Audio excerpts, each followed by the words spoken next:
19 रूही ने किया सुसाइड। अगली सुबह सभी अपने अपने वक्त पर खड़े हुए। सोनम तो आज बहुत खुश थी क्योंकि अगर उसका भाई रूही के साथ कुछ कर पाता तो भी रुद्राक्ष से घर से निकाल देता, लेकिन कल इतना कुछ होने के बाद भी सोनम को यकीन था कि रुद्राक्ष से घर से बाहर निकाल देगा।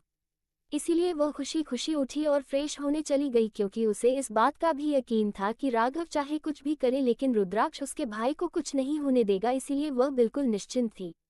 रुद्राक्ष भी उठकर फ्रेश होने चला गया। उसकी आंखें हृदय से ज्यादा लाल थी क्योंकि उसे नींद तो पहले से ही नहीं आती थी, लेकिन कल के बाद तुम उसकी नींद बिल्कुल गायब सी हो गई थी। राघव भी उठकर जल्दी से फ्रेश होने गया क्योंकि उसे रूही को देखना था। कल रात से ही उसने रूही को नहीं देखा था क्योंकि उसे लगा कि इस वक्त रूही को अकेले छोड़ देना बेहतर है। शायद रूही उसके साथ अपनी तकलीफ नहीं बांट सकती थी, इसलिए उसने रोहित को अकेले छोड़ देना बेहतर समझा। लेकिन अभी उसे रूही से मिलना था, उसे कल के बारे में पूछना था। हालांकि उसे पूरा यकीन था कि रूही ऐसा नहीं कर सकती, लेकिन फिर भी रुद्राक्ष को यकीन दिलाने के लिए उसे रूही से पूछना था। सभी लोग तैयार होकर नीचे आए। सभी लोग हाल में आकर सोफे पर बैठ गई क्योंकि रूही डाइनिंग टेबल पर ब्रेकफास्ट लगने के बाद बुलाने आती थी। हालांकि वह अपनी जुबान से कुछ नहीं कहती थी, लेकिन उन सभी को पता था रूही ब्रेकफास्ट के लिए बुलाने आए, इसीलिए वह सभी हमेशा की तरह हॉल में सोफे पर बैठ गए। लेकिन राघव को बिल्कुल भी चैन नहीं था। वह तो रूही से मिलना चाहता था, उसे कल के बारे में पूछना चाहता था, उसकी हालत के बारे में पूछना चाहता था, इसीलिए वह विला में रूही को ढूंढने लगा। वह सबसे पहले किचन में गया लेकिन पूरा किचन खाली था। राघव ने पूरे विला के गार्डन, किचन, हॉल, कमरे सभी जगह रूही को तलाश किया लेकिन उसे रूही कहीं नहीं मिली। तभी उसकी नज़र रूही के कमरे पर गई तो उसने देखा रूही के कमरे का गेट अभी तक बंद है। उसे थोड़ी टेंशन होने लगी कि रूही ठीक तो होगी, यही सोचकर उसने अपने कदम रूही के कमरे की तरफ बढ़ा दिए। राघव रूही के कमरे की गेट के बाहर आकर खड़ा हो गया। उसने डोर को नॉक किया लेकिन अंदर से कोई जवाब नहीं आया। उसने 2-3 बार डोर को नॉक किया लेकिन रूही ने नहीं दरवाजा खोला और ना ही कोई जवाब दिया। अब राघव को घबराहट होने लगी थी क्योंकि जब कभी भी रूही लेट होती थी और वह उसके डोर को नॉक करता तो रूही एक बार में ही दरवाजा खोल लेती थी। राघव ने जैसे ही दरवाजा खोलने की कोशिश की तो दरवाजा अंदर से लॉक था। ये देखकर तो राघव और भी ज्यादा घबरा गया क्योंकि रूही को यहाँ रहते हुए लगभग 3 महीने हो गए थे, लेकिन आज तक कभी भी उसने गेट को अंदर से लॉक नहीं किया था। चाहे वह कितनी भी बीमार हो, चाहे रुद्राक्ष से कितना भी टॉर्चर करे, लेकिन वह ना ही कभी डोर लॉक करती थी और एक बार डोर नॉक होने पर ही दरवाजा खोल देती थी। राघव ने हड़बड़ी में जल्दी से दरवाजा खोलने की कोशिश की। उसने 2-3 बार दरवाजे को धक्का मारा, दरवाजा नहीं खुला। उसने अपनी कोशिश जारी रखी, आखिरकार दरवाजा खुल गया। दरवाजा खुलते ही राघव जल्दी से अंदर आया तो सामने का नजारा देखकर उसकी आंखें फटी की फटी रह गई। उसका कलेजा मुंह को आ गया था। उसने चिल्लाकर कहा, भाई गुड़िया। राघव की आंखों से आंसू निकलने लगे। उसके मुंह से बस यही 2 शब्द निकाले, लेकिन उसके चिल्लाने की आवाज इतनी तेज थी पूरे विला में उसकी आवाज गूंज गई। राघव की ऐसी चिल्लाने की आवाज सुनकर रुद्राक्ष और आरव जल्दी से सौफ से खड़े हुए और रूही के कमरे की तरफ भागे। सोनम भी धीरे धीरे खुशी से उनके पीछे आ रही थी। वह दोनों जल्दी से रूही के कमरे में गए तो सामने का नजारा देखकर वह दोनों भी दंग रह गई। रुद्राक्ष और आरव दोनों को ही अपने मन में एक टीस उठी क्योंकि रूही सामने फर्श पर व्हाइट कलर का सोल ओढ़े हुए लेटी थी, या ये कहे कि वह सोल ओढ़ फर्श पर पड़ी थी। रूही का पूरा व्हाइट कलर का सोल रेड हो गया था, वही पूरे फ्लोर पर रूही का ब्लड फैला हुआ था। रूही के चारों तरफ खून ही खून फैला हुआ था। इस वक्त रूही के बाल बिखरे हुए थे, उसके चेहरे पर आंसुओं की लकीरें अभी भी छुपी हुई थी। रूही का एक हाथ रुद्राक्ष ने पहले ही तोड़ दिया था, वहीं उसका दूसरा हाथ फ्लोर पर बेजान सा दिख रहा था। उसका पूरा हाथ पीला पड़ चुका था क्योंकि रूही का ब्लड बहुत ज्यादा बह गया था, जिस वजह से ही उसका पूरा सोल रेड हो गया था। फ्लैशबैक। रुद्राक्ष जैसे ही रूही को छोड़कर राघव के पास गया तो रूही ने डोर को अंदर से लॉक कर लिया। वो वॉशरूम में गई। उसने जहां जहां रोहन ने उसे छुआ था शावर के नीचे खड़ी होकर उसे जगह को रगड़ना चालू कर दिया। रूही की स्किन पहले ही बहुत सेंसिटिव थी, जिस वजह से थोड़ी ही देर में उसकी पूरी स्किन रेड हो गई। रूही कोई से भी चैन नहीं मिला, वह ऐसे ही भीगी हुई वॉशरूम से बाहर आई। उसने पास अलमारी से एक सोल निकला क्योंकि रूही का पूरा ब्लाउज फट गया था, वह ऐसे नहीं रह सकती थी। उसने सोल ओढ़ लिया, फिर अपनी डायरी निकाल ली। हमेशा की तरह रूही ने अपने दुख तकलीफ अपनी डायरी में लिखने चालू की। रूही की आंखों से लगातार आंसू बह रही थी। अपनी डायरी में अपनी तकलीफ बयां करने के बाद रूही ने उसे बंद करके वहीं रख दिया। फिर उसने एक और कागज लिया, उसमें वह रुद्राक्ष के नाम से खत लिखना शुरू किया। कुछ ही देर में उसने अपने खत को पूरा किया और वही डायरी के ऊपर रख दिया। उसे खात पर रूही के न जाने कितने ही आंसू गिरे थे, जिससे साफ पता चल रहा था रूही इस वक्त किस तकलीफ से गुजर रही है। फिर रूही ने दूसरा कागज लिया और उसे लड़के की फोटो निकाली जिसमें वह लड़का रूही के गाल पर किस कर रहा है। उसने उसे फोटो को दिखा तो उसकी आंखों से आंसू और तेजी से बहने लगे। उसने उस फोटो पर हाथ फेर कर कहा, मुझे माफ कर देना, आज जो मेरे साथ हुआ उसके बाद मैं अपना वादा तोड़ रही हूँ, लेकिन तुमने भी तो अपना वादा तोड़ा है, तुम भी तो नहीं आए मेरे पास, आज मेरी सारी उम्मीदें टूट गई, फिर भी मैं तुमसे माफी मांगना चाहती हूँ, मैं तुम्हारे वादे को पूरा नहीं कर सकती, मैं मम्मी पापा के पास चली जाऊंगी, वहाँ मुझे कौन टॉर्चर करता है, मैं दुख तकलीफ टॉर्चर हर चीज सह सकती हूँ, लेकिन यह नहीं हो सके तो मुझे माफ कर देना। मम्मी पापा के पास जाने से पहले आखिरी बार तुमसे मिलना चाहती थी, लेकिन यह मुमकिन नहीं है, बस एक बार तुम आ जाओ, उसके बाद मैं आराम से मम्मी पापा के पास जा सकती हूँ, लेकिन आज मेरे पास कोई दूसरा रास्ता नहीं है, आज मेरी हर उम्मीद टूट गई, मुझे अब तक यही लगता था कि एक दिन तुम जरूर आओगे, लेकिन तुम नहीं आए। रूही उससे फोटो को देखकर फूट फूट कर रोने लगी। उसने एकदम से चिल्लाकर कहा, अब तो आ जाओ, कम से कम मेरे जाने के बाद ही सही, मुझे एक बार देख लेना, बस एक बार, उसके बाद चाहे तुम कभी मुझसे बात मत करना, मैं तुमसे कहा था अगर तुम मुझे छोड़कर गए तो मैं तुमसे कभी बात नहीं करूंगी, इसलिए मैं हमेशा हमेशा के लिए तुमसे दूर जा रही हूँ, लेकिन आखिरी बार एक बार मुझे जाकर देख लेना, बस एक बार आ जाओ, मैं आखिरी बार तुम्हें देखना चाहती हूँ, अब बहुत हो गया, और कितना चुप हो गए, मुझे क्या इतनी नफरत करने लगी जो हमारे बीच इतनी दरी हो गई, बस एक बार, उसके बाद में कभी तुमसे कुछ नहीं मांगूंगी, अब तो आ जाओ, तुम्हारी रूही, तुम्हारी जाना तुम्हें बुला रही है, कम से कम आखिरी बार, मेरी आखिरी बात तो मान लो। तभी दूसरी तरफ मशीनों के बीच लेटा हुआ वह लड़का एकदम से अपने हाथ हिलाता है और अपनी आंखें खोल देता है। वह खुद से सोचने लगा कि उसे इतना भी किसी ने याद किया कि वह इस कदर खड़ा हो गया, इतना ही नहीं, 3 महीने से बेजान पड़ा वह लड़का अचानक से उठकर बैठ गया। डॉक्टर को तो विश्वास नहीं हो रहा था। एक डॉक्टर ने उसे चेक किया तो उसने कहा, ये तो सच में माया हो गया। आमतौर पर इस तरह कोमा से बाहर आने में इंसान को 1 साल 2 साल या लगभग पूरी जिंदगी लग जाती है, लेकिन किसी की दुआओं का असर है जो आप 3 महीने में उठकर बैठ गए हैं, जस्ट ए मिरेकल। ये सच में मेडिकल की दुनिया में एक जादू से काम नहीं है, हम अभी सर को फोन करके बताते हैं। इतना कहकर वह डॉक्टर फोन निकाल कर रुद्राक्ष को फोन करने लगा, क्योंकि यह और कोई नहीं, अंश राठौर रुद्राक्ष का छोटा भाई था जो 3 महीने से कोमा में था और आज अचानक ही उठकर बैठ गया। अंश ने अपने हाथों से ड्रिप को निकलते हुए डॉक्टर की तरफ देखकर कहा, नहीं डॉक्टर, आप भाई को कुछ मत बताना, मैं भाई को सरप्राइज दूंगा, इसीलिए अगर आप में से किसी ने अभी भाई को कुछ भी बताया तो उसकी खैर नहीं। अंश की बात सुनकर डॉक्टर डर गया, क्योंकि वह भी था तो रुद्राक्ष राठौर का ही भाई, भले ही वह चुलबुला था, हंसमुख था, सबसे अच्छे से बातें करता था, लेकिन गुस्सा उसे भी रुद्राक्ष की तरह आता था, इसीलिए डॉक्टर ने जल्दी से अपनी गर्दन हाँ में हिला दी। अंश ने डॉक्टर की हाँ सुनकर हंसते हुए कहा, गुड डिसीजन, और वह उठकर जाने लगा।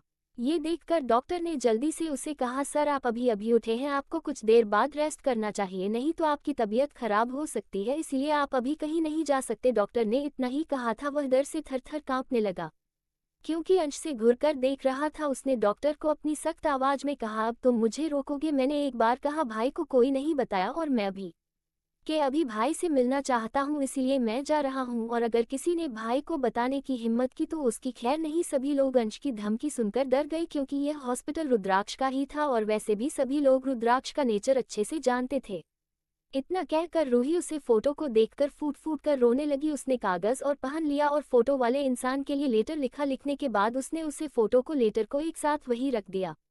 उसके बाद रूही की नज़र पास पड़े टेबल पर रख चाकू पर गई, जो कि बहुत तेज था। रूही ने जैसे तैसे करके अपने टूटे हुए हाथ से चाकू को उठाया। उसके हाथ में बहुत तेज दर्द हुआ, लेकिन आज जो तकलीफ हो रही थी उसके आगे है दर्द कुछ नहीं था। उसने जैसे तैसे करके चाकू को उठाकर अपने दूसरे हाथ की नस काट ली। नस काटते ही चारों तरफ खून ही खून बह गया। रूही का पूरा व्हाइट सोल रेड कलर का हो गया। ज्यादा खून बहने की वजह से रूही वही चक्कर खाकर गिर गई। उसके कपड़े अभी भी गले थे, उसके हाथ से खून बह रहा था, जो कि रूही के चारों तरफ फैल गया।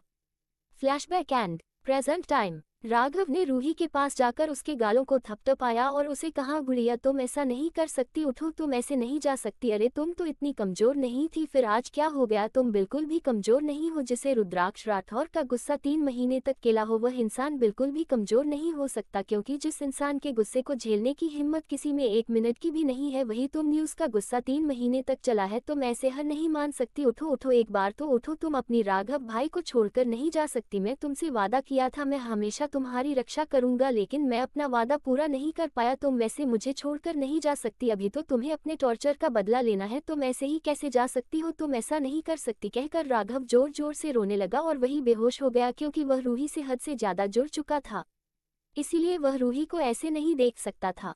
रुद्राक्ष और आरव जो पहले से ही रूही को देखकर घबरा हुए थे और डरे हुए थे, लेकिन अपनी नफरत के चलते वह जाहिर नहीं होने दे सकते थे। अभी राघव को देखकर वह और भी ज्यादा घबरा गए, क्योंकि उन्हें पता था राघव रूही से बहुत हद तक अटैचेड हो चुका है। इसीलिए उन्होंने जल्दी जल्दी राघव को उठाया और बैग पर लेट आया। रुद्राक्ष ने रूही के पास जाकर उसे अपनी बाहों में उठाया तो रूही का सर नीचे झूल गया, उसके दोनों हाथ नीचे किसी बेजान शरीर की तरह लटक गए। ये देखकर तो रुद्राक्ष अंदर ही अंदर बहुत ज्यादा डर गया। उसे भी समझ नहीं आ रहा था, लेकिन अपनी नफरत के चलते वह रूही के लिए किसी भी तरह का कोई जज्बात नहीं रखना चाहता था।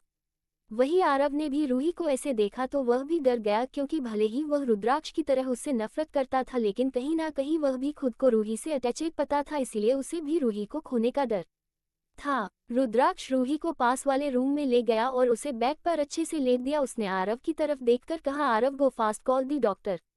रुद्राक्ष की बात सुनकर आरव ने भी जल्दी से डॉक्टर को फोन किया। रुद्राक्ष अपने कमरे में गया और अपनी एक लोअर और टी शर्ट लेकर आया, क्योंकि इस वक्त रूही को साड़ी नहीं पहन सकता था, क्योंकि रूही बेहोश थी। वही सोनम तो बस मन में यही दुआ कर रही थी कि रूही ने उसके लिए बहुत सी मुश्किलें आसान करती, अब वह जल्दी से मर जाए, उसके बाद वह इस घर पर राज कर सके।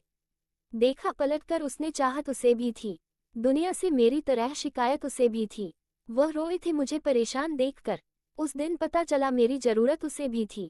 हेलो फ्रेंड्स, तो आपको क्या लगता है कि रूही सच में इन सभी को छोड़कर चली जाएगी? आखिर कौन है वह लड़का? जब रुद्राक्ष अंश को ठीक देखेगा तो क्या करेगा? क्या सोनम की चाल कामयाब होगी? क्या सोनम का सच कभी भी रुद्राक्ष के सामने नहीं आ पाएगा? और अगर रोहन की करतूत के बारे में रुद्राक्ष को पता चला तो वह उसे क्या सजा देगा? अगर आपको यह स्टोरी अच्छी लगी हो तो लाइक एंड शेयर करना ना भूले। CH20 के कोमा में चली गई है रूही। कोमा में रूही को दूसरे कमरे में बेड पर लेटने के बाद रुद्राक्ष अपने कमरे में गया और वहां से अपनी लोअर और टी शर्ट लेकर आए। उसने उसे रूही के बेड पर रख दिया। रूही की साड़ी की हालत इस वक्त बहुत ज्यादा खराब थी, वह उसे इसमें नहीं रहने दे सकता था। ऊपर से उसकी पूरी साड़ी खून से भर गई थी। इस वक्त घर में कोई भी मेड या फीमेल सर्वेंट नहीं थी। इस वक्त घर में सिर्फ फीमेल सोनम ही थी, लेकिन न जाने क्यों रुद्राक्ष ने सोनम को रूही के कपड़े बदलने के लिए नहीं कहा, ना ही उसका मन किया कि सोनम रूही को हाथ लगाएं। उसने वह कपड़े ले जाकर बैग पर रख दिया। आरव की तरफ देखकर कहा, डॉक्टर कितनी देर में आ रहे हैं? आरव ने उसकी बात का जवाब देते हुए कहा, बस अभी 5 मिनट में आ रहे हैं। सोनम वहां से अपने कमरे में चली गई, क्योंकि वह बहुत खुश थी। वह तो यही चाहती थी अब रूही मर जाए और वह इस घर पर राज करे। उसके बाद वह अपने भाई को भी रुद्राक्ष से कहकर बचा ही लगी, क्योंकि जिस तरीके से रुद्राक्ष ने उसके भाई पर यकीन किया था और रूही की बात नहीं सुनी, उसे हिसाब से उसे लगा था कि रुद्राक्ष से कुछ नहीं करेगा, इसीलिए वह आराम से अपने कमरे में आ गई। रुद्राक्ष ने आरव की तरफ देखकर कहा, जब तक डॉक्टर आते हैं तब तक पहले राघव के पास चल, क्योंकि वह ऐसे पैनिक कभी नहीं करता। जिस पर आरव ने भी अपना सर हिलाया। आँख ने रूही के हाथ पर अपनी रुमाल बांध दी थी, जिस वजह से और खून न बहे। वह भी रुद्राक्ष के साथ राघव के पास चला गया। जाते वक्त रुद्राक्ष की नज़र रूही के कमरे में पड़ी, जहाँ पर फ्लोर पर खून ही खून बिखरा हुआ था। तभी रुद्राक्ष की नज़र फ्लोर पर पड़ी डायरी पर गई। उसने अपने कदम रूही के कमरे की तरफ बढ़ा दिए। उसने वह डायरी उठाए और अपने पास रख ली, क्योंकि इस वक्त उसे राघव को देखना था और डॉक्टर भी किसी भी वक्त आती ही होंगी, इसलिए इस वक्त उसके पास डायरी पढ़ने का वक्त नहीं था। इसलिए उसने डायरी को उठाया और अपने कमरे में रख कर आया। फिर वह राघव की कमरे की तरफ चला गया। आरव और रुद्राक्ष दोनों राघव के बेड के पास आए। राघव बेड पर बेहोश पड़ा हुआ था। आरव ने उसके चेहरे पर पानी डाला और उसे उठाने लगा। 1-2 बार उठाने के बाद राघव हड़बड़ाकर उठकर बैठ गया। इस वक्त उसका पूरा चेहरा पसीने से भीगा हुआ था, जैसे कि किसी बात से बहुत ज्यादा डर गया हूं या डर लग रहा हो। उसने जल्दी से रुद्राक्ष और आरव की तरफ देखकर पूछा, भाई गुड़िया कैसी है? कहाँ है वह? ठीक तो है ना? उसे कुछ हुआ तो नहीं ना? भाई वह ठीक तो है ना? मैंने जो देखा था वह सपना था ना? गुड़िया को कुछ नहीं हुआ है? आप कुछ बोलते क्यों नहीं? भाई कुछ तो बोलो, आप ऐसे कैसे चुप रह सकते हैं? कहते हुए राघव बहुत ज्यादा पैनिक करने लगा था। रुद्राक्ष ने उसे पानी पिलाया, फिर उसके सर को सहलाते हुए कहा, राघव थोड़ी देर में डॉक्टर आ रही है, वह चेकअप करके बताएंगे कि रैबिट की तबीयत कैसी है। तुम परेशान मत हो, उसे कुछ नहीं होगा। पहले तुम आराम करो, तभी तुम उसकी केयर कर पाओगे, क्योंकि तुम ठीक नहीं होंगे तो उसे कैसे देखोगे? रुद्राक्ष की बात सुनकर राघव शांत हो जाता है। उसने रोते हुए रुद्राक्ष से कहा, लेकिन भाई उसे कुछ होगा तो नहीं ना? भाई वह इनोसेंट है, मैं सच्चा कह रहा हूँ। रुद्राक्ष ने उसके आंसू साफ करते हुए कहा, ये सब हम बाद में देखेंगे, पहले डॉक्टर आने वाले हैं इसका ट्रीटमेंट करने के लिए, इसीलिए तू अभी उठा, पहले मुंह धोकर फिर नीचे आ जाना। ये कहकर रुद्राक्ष और आरव दोनों ही राघव के कमरे से रूही के कमरे की तरफ चले गए। राघव भी मुंह धोकर रूही के कमरे की तरफ चला गया। वह तीनों उसके कमरे के बाहर ही खड़े थे। राघव एक तक रूही को ही देख रहा था जो बेजन बेड पर पड़ी थी। तभी वहां पर डॉक्टर आ गई। वह एक लेडी डॉक्टर थी जिसकी उम्र लगभग 40 से 45 साल थी। डॉक्टर को देखकर राघव ने जल्दी से उसके पास जाकर कहा, प्लीज जल्दी से चेक कीजिए, गुड़िया को कुछ नहीं होना चाहिए, प्लीज उसे बचा लीजिए। डॉक्टर ने राघव को शांत करके पेशेंट के बारे में पूछा तो राघव ने बेड पर बेजान सी लेटी रूही की तरफ इशारा कर दिया। डॉक्टर समझ गई, इसीलिए वह रूही के कमरे के अंदर जाने लगी। रुद्राक्ष, आरव और राघव भी उसके साथ साथ है अंदर गए। डॉक्टर ने रूही की कंडीशन देखी और उन सब की तरफ देखकर कहा, सर क्या बता सकते हैं पेशेंट से आपका क्या रिश्ता है?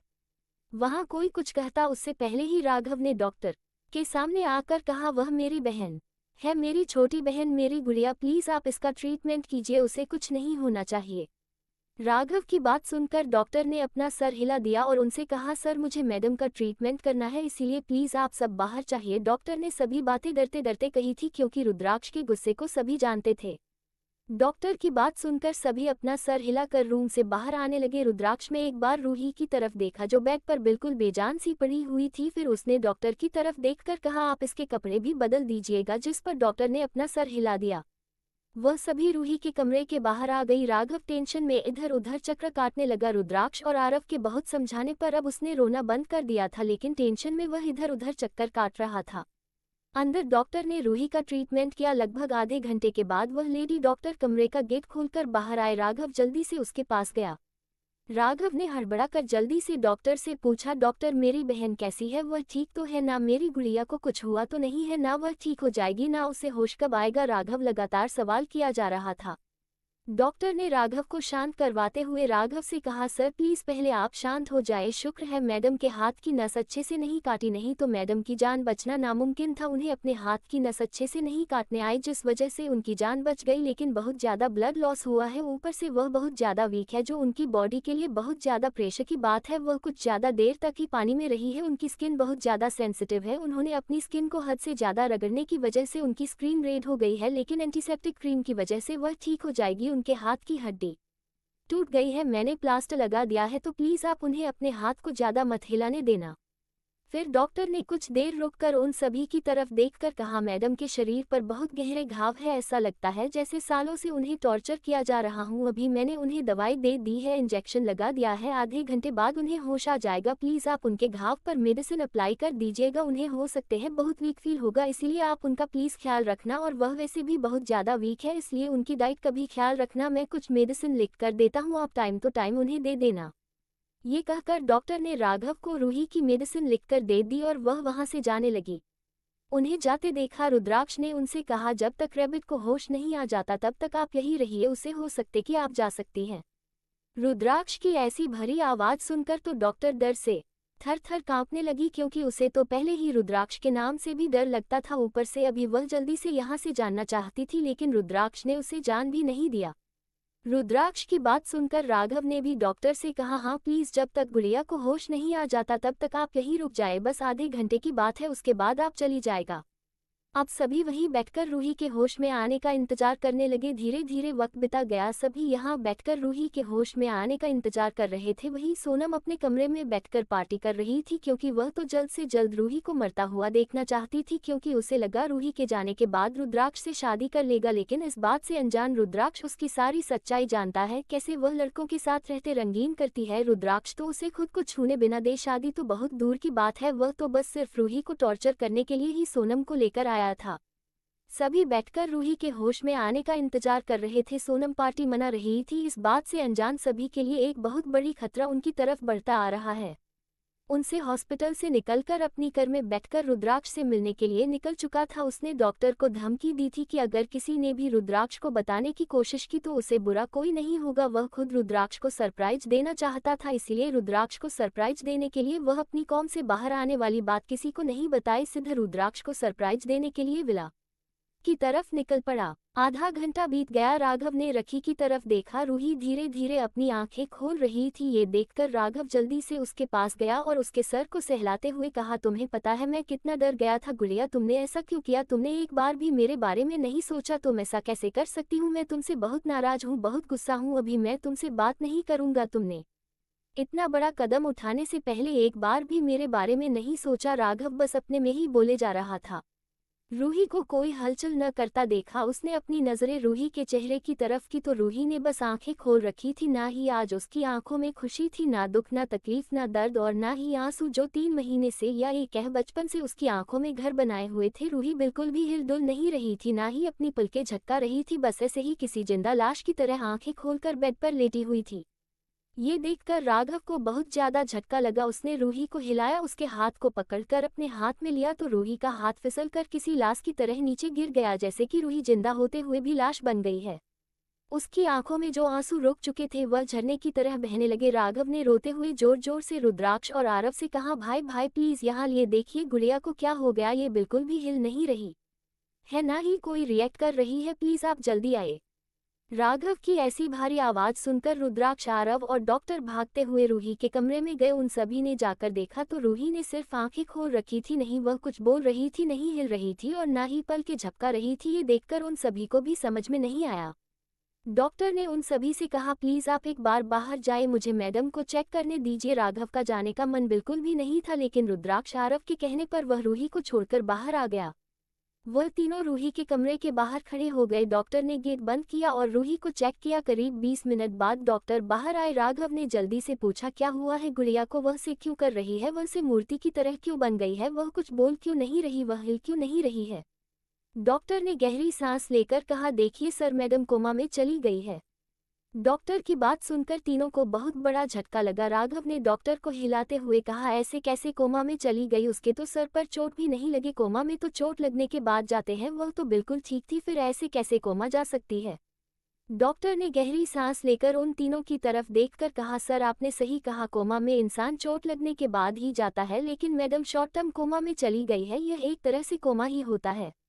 राघव ने डॉक्टर से कहा, लेकिन ऐसे कैसे, वह बिल्कुल ठीक थी, फिर ऐसे कैसे कोमा में जा सकती है।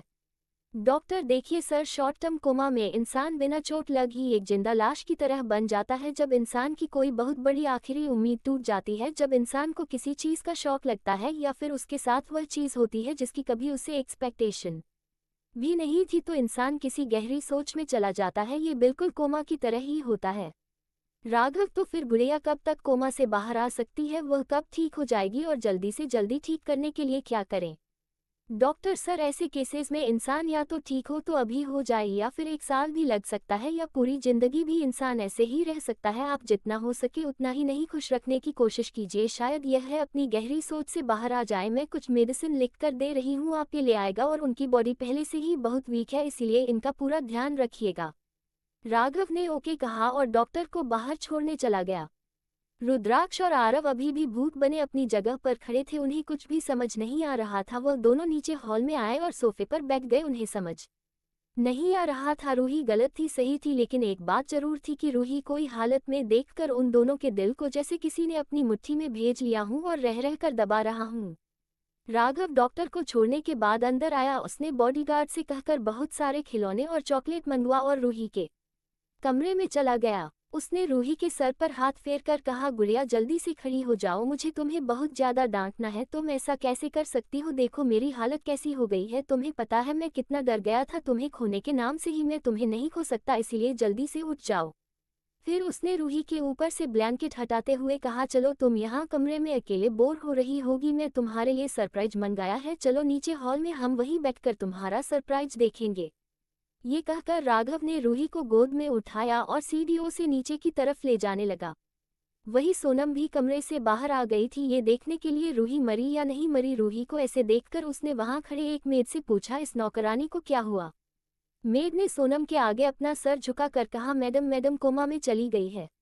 मेड की बात सुनकर सोनम बहुत ज्यादा खुश हो गई, क्योंकि यही तो वह चाहती थी, रूही बस उसकी लाइफ से दूर हो जाए। अभी उसने सोच लिया था कि कोमा में ये खुद चली गई है, इसे ऊपर पहुंचाने का काम मैं कर दूंगा, यही सोचकर वह भी उन सभी के पास हॉल में चली गई। राघव ने रूही को लाकर सोफे पर अच्छे से लेट आया, फिर बॉडीगार्ड से जो सॉफ्ट टेडी बियर और चॉकलेट मंगाई थी वह रूही के सामने रख दी और उसके सर को सहलाते हुए कहा, गुड़िया उठ जाओ, देखो मैं तुम्हारे लिए कितना अच्छा सरप्राइज लेकर आया हूँ, तुम्हारी फेवरेट चॉकलेट और तुम्हारा फेवरेट टेडी बियर। राघव लगातार 1 घंटे से कोशिश कर रहा था लेकिन रूही ने उठाना तो दूर अपनी पलकें भी नहीं झपकाई। ये देखकर हताश हो गया। उसे डॉक्टर की बात याद आने लगी कि इंसान अगर उठे तो एक दिन में उठ जाए, नहीं तो शायद पूरी जिंदगी बिना उठे। राघव की आंखों से आंसू बहने लगे। रुद्राक्ष और आरव को भी बिल्कुल भी अच्छा नहीं लग रहा था लेकिन उन्होंने जाहिर नहीं होने दिया। वही सोनम के तो मानो खुशी का कोई ठिकाना ही नहीं था। वह तो आज बहुत ज्यादा खुश थी। सभी वहीं बैठकर रूही को ही देख रहे थे कि तभी दरवाजे से किसी की आवाज आए, जिसे सुनकर आरव और रुद्राक्ष के चेहरे पर स्माइल आ गई। वह दोनों दरवाजे की तरफ देखने लगे। दोनों बहुत ज्यादा हैरान भी थे क्योंकि यह उनके लिए किसी झटके से कम नहीं था। खामोशी फिजा थी, कहीं साया भी नहीं था। इस शहर में हमसे कोई आया भी नहीं था। किस जुर्म में छीनी गई हमसे हंसी? हमने तो किसी का दिल दुखाया भी नहीं था।